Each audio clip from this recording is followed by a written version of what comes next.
Well, since Thursday, the 1st of November, Nigerians have been celebrating the handover of PHCN assets to its new owners. One of the agencies that made this possible is the Bureau for Public Enterprises. I'm being joined now live on the News at 10 from our Abuja studios by the Director of the Bureau of Public Enterprises, Mr. Ibrahim Babangida. You're welcome to the News at 10. Hello. So, Nigerians have witnessed the handover already.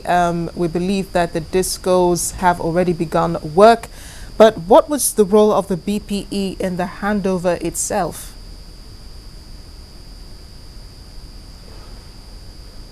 I can't hear very well. The role of the BPE is to make sure that the contractual agreement we entered with the new owners is implemented. For instance, if you take the owners of the generation companies, they are collectively obligated to ramp up capacity to about 5,000 megawatts over a period of 5 years. BPE will monitor whether they will be able to achieve that objective. In the case of the disco owners, they are also expected to reduce the losses that are identified in the distribution companies also over a 5-year period. So essentially BPE will continue to monitor the activities of the new owners to ensure that they meet up to their obligations. So how many companies exactly actually took over the PHCN? Which company what? I didn't hear that question. I said, how many companies exactly took over the remaining assets of PHCN? 10 companies took over the generation companies, distribution companies, sorry, while 4 companies took over the generation companies. So a total of 14. And we have an outstanding 2 companies, that is Kaduna and Afam, which we have concluded selecting the new investors. We intend to enter into negotiations with them very soon. Well, this has just happened, of course, so there will be other modalities that would need to be fine-tuned before things run smoothly in Nigeria. But in just a few days, the power bills will be distributed and people who do not have the electronic meters would have to pay their bills. So some of us are wondering exactly where we're paying to. Would it be a different sort of bill that we'll be receiving, or will the new bills take off from this month? You have to recognize the fact, although I've not heard what you said clearly, but I think you have to recognize the fact that these investors are coming in by November 1, 2013, and they're expected to start working in the companies to ensure that they achieve the target that they are obligating themselves to achieve. It is going to be a very long journey. It is not going to be an easy task, but they have clearly indicated that they are going to make colossal investments, and I'm sure at the end of the day, we'll be able to see improvement in power supply in Nigeria. I know the minister talked about putting measures in place to check the excesses of these discos. He said, well, the federal government has given them a mandate to make sure that regular power supply is given. But how do you check their excesses where possible?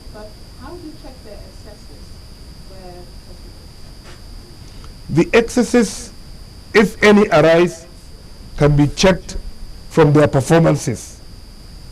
As I indicated initially, there is a clear agreement that has been signed between the BPE and the new owners. And you should also recognize that apart from BPE as an agency that has entered into agreement with them, you will also discover that NERC, the regulator, is also obliged by law to monitor the performance of the new owners. So, as far as I'm concerned, there are clear measures on the ground that have been put in place to make sure that they perform.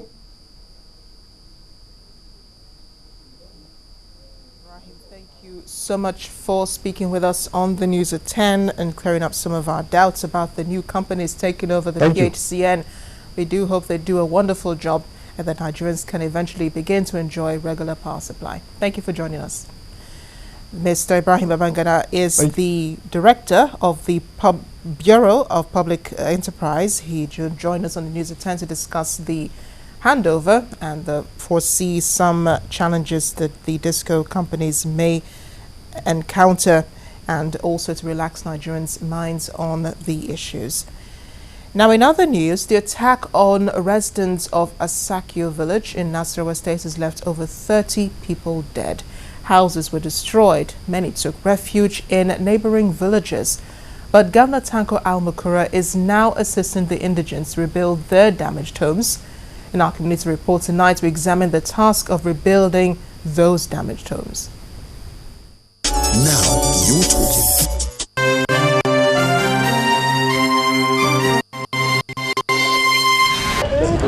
This is what is left of Asaku community after the communal clash between Egon and Alago people on June 1st. For many victims of the Asaku crisis, life is more challenging, having lost all that kept them going. We are hearing the rumor that after Obi, if they finish Obi, they will come to we at Asaku. So, and we are in Asaku. Small time we started to hear the crowdness. People are running up and down, women and children. Some of our women don't leave their small children at the road there. Small time, so those Umbase people start to fire us. From there we run away. We enter bush. As for me, I'm not Alago. I'm not Alago, and I am Ike. And when I go back to Asaku, I saw Asaku very. This is very terrible. That some people cannot even mercy when you see Asaku. However you are, you'll be angry and you must cry. The displaced persons, about 30,000 of them, are camped in a school in Namu, a community in Kwampan Local Government Council in Plateau State. The challenge of a poor sanitary situation led to a cholera outbreak, killing 11 children with over 80 affected patients. In total, so far we had 68 cases with 9 dead. That is for the whole Namu. So, but as for the PHC Namu, we only recorded 30 cases with no deaths. 2 were affected and brought today in PHC Namu. We had an inflow of internally displaced persons, IDPs from Asaku and environs into this community. We've experienced, or we've gotten about close to 15 to 16 patients here. So far we have not recorded any mortality.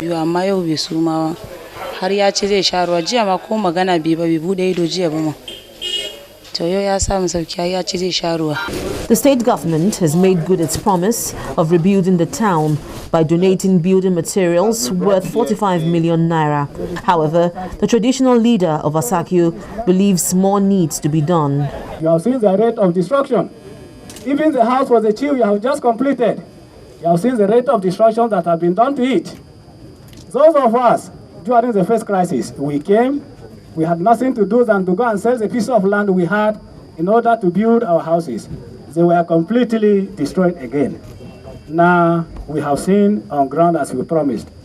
But very frankly speaking, what we have at hand can never take us to any place. So, like Oliver Tui said, the more we are given, but this time I'll say the less we are given, the more we would like to demand for.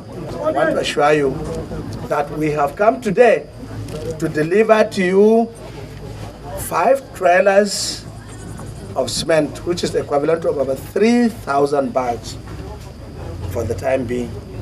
We have also come to deliver to you 500 bundles of corrugated iron sheets. We have also come to deliver to you 2,000 bags of zinc nail. They are all packed in the store here. Beyond the relief and building materials donated by government, the intractable security challenges in the area must first be dealt with to prevent further violence between the Egon and Alago people.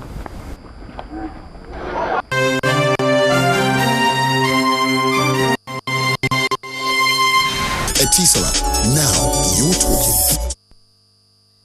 Delve into some politics now. The National Secretary of the People's Democratic Party, Professor Wale Oladipo, has described the statement credited to the former Vice President, Atiku Abubakar, over his alleged roles in the current leadership crisis rocking the national leadership of the party as baseless.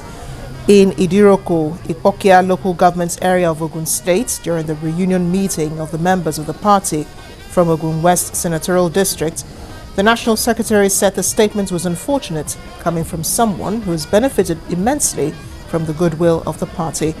While asking party members and faithful to remain focused and united, the party scribe, however, gave the assurance that the party would soon leave the current challenges behind as it looks ahead to the 2015 general elections.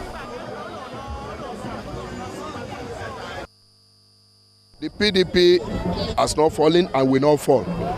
But as for what His Excellency Alhaji Atiku Abubakar said, I would still love to believe that it was misquoted. In case it was not misquoted, and if we believe what the press reported that the PDP, that the plot to split PDP was hatched actually 4 months before our last mini convention, that would be most unfortunate for someone of his status within the party. But you will recollect that there was a time he was away from the PDP and he came back. So I don't want to join issues with an elderly Nigerian, but for people who have had opportunity to benefit from this party, to be plotting against the party, I think I will leave it for Nigerians to just decide what they think of such human beings. To health matters now, the Nigeria Medical Association does not seem to be happy with the authorities, especially when it comes to providing infrastructure for primary health.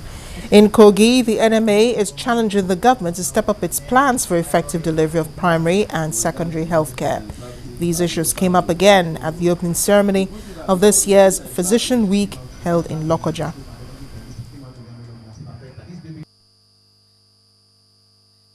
Most of the local government chairmen these days are not doing anything at the primary healthcare level.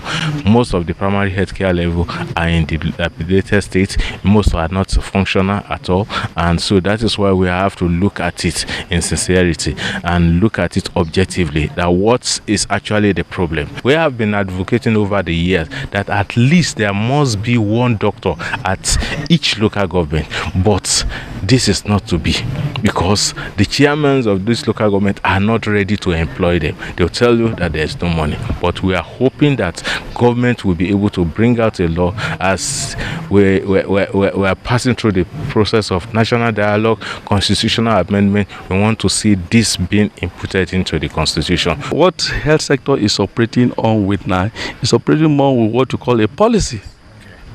And because it's a policy, you cannot really guarantee the continuity.